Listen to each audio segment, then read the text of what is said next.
All right, this is a little bit different. I am behind the camera. Who you're looking at is Greg Cates, who is the team manager of the Vassar Sullivan Lexus RC F GTD car, which is right behind him. And he's going to tell us just a little bit about this race car that's going to be competing and qualifying in what, an hour or so? About an hour. Yeah, okay. So first off, we have a naturally aspirated V8 in this car that has the same, it's got the same basic parts as the production V8 you get in a Lexus, right? Correct. So yeah. what else about this engine, what makes it different? A lot of stuff can't really talk about what makes it different inside, but it's based on the production engine, but there's a lot of racing input inside it to make it last and for a long periods of time, right? So it's got to go 24 hours, it's got to produce the same amount of horsepower for that long, and so and about how much horsepower is that? It's around 500-ish. Yeah, and now that varies, the details of that varies because of BOP, which is balance of performance. Correct. So they'll depending on, well, the goal for them is to keep the racing competitive and provide a good competitive atmosphere and show for the fans. And so they will try to tweak all of the cars to get them very similar in lap times, and then it's up to the teams to really show what they can do. And so if you start to get a little bit ahead of the game, they'll slow you down. There's many ways they can do that. They can slow the engine down. They can add weight to your car to then take, which essentially takes horsepower away from it as well. Now I'm looking at this car, and like generally speaking, I see Lexus RCF, but your stock RCF usually doesn't have a crew of folks working on it. That's one change. But I'm also noticing a lot of like little winglets and things like here around. So this car generates some real downforce. Where are the like main downforce elements of this car? Well, you pointed to a lot of them in the front. So these here and this splitter, amazingly enough, actually produces quite a lot of downforce and helps the car grip as it turns the corner. The basic shape of it is from the production car. Even this piece right here is from the production car. Okay. And so that's in the front. That gets a lot of its downforce from just this right here. And even the openings here, how big they are, also can create more downforce. Okay. Now, if you mind, let's go around and look at the driver's front wheel here. Those are not stock brakes. No, they are not. Those are purpose-built racing brakes that was homologated with this car. And so we have to run, basically what you see there, we have to run every event. We get a little bit of leeway with the brake pads, but the rotors themselves, we have to run that size and that style and that make. Now this car will, a set of pads will last this 100-minute race, no problem. Correct. But how long, like let's say if you're at the 12 hours of Sebring, how many brake pads are you going through? We'll, at the 12 hours of Sebring, we'll have to change one time. And we're really close to being able to make it there on one set of pads, but we plan on changing them one time throughout the event. One part that I really like here, so I'm a big fan of brakes that aren't overheating. Look at this massive brake cooling duct right here. That's super cool to see that. You have plenty of airflow going to that brake. Yes, you'd be surprised. That's actually just adequate. So they're running depending on the track.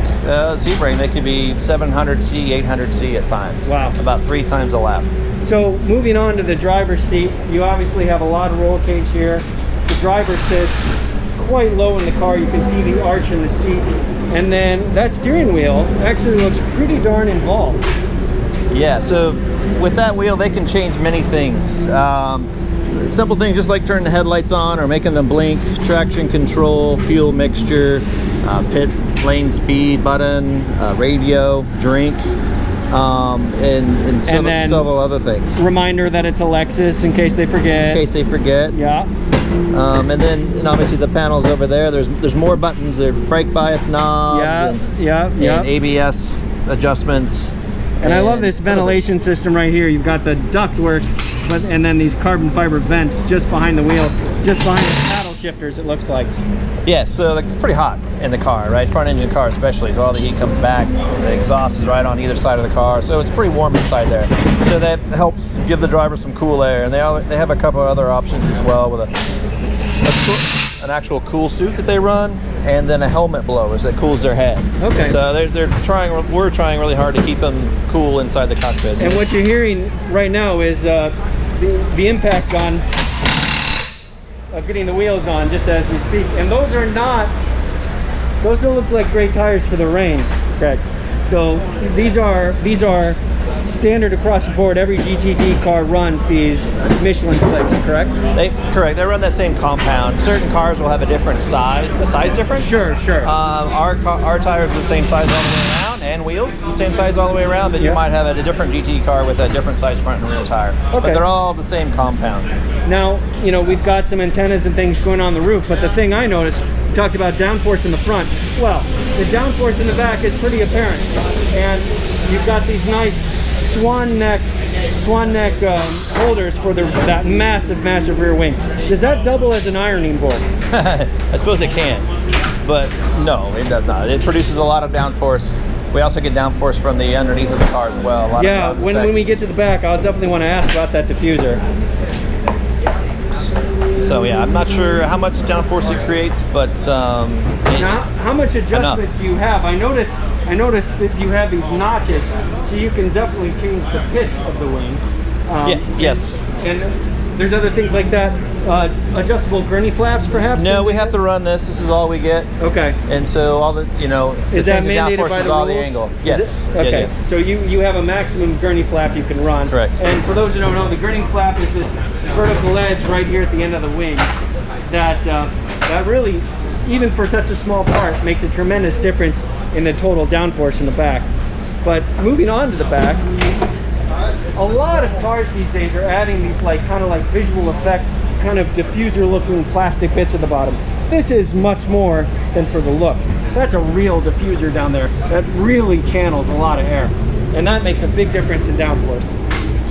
Yeah, absolutely. There's a lot of vacuum basically being created down there. It's not as much as an IndyCar or something. It's pretty flat all the way to about midway, and then it starts creating the channels, which create all of the vacuum to help suck the car to the ground. Now, what about? I'm noticing these channels down here. What are those? What are those there for? This is rear brake cooling, one on each side, okay. And this is the gearbox cooler. Ah, okay. Now, are those water to air? Are those intercoolers behind? Not for the brakes, but for the transmission. It's just an oil cooler, basically a heat exchanger. So air blows through this and then exits down below, and just helps keep the gearbox oil cool. Okay. Now, just a few curious things. These arrows right here, these are tow hooks? Yeah?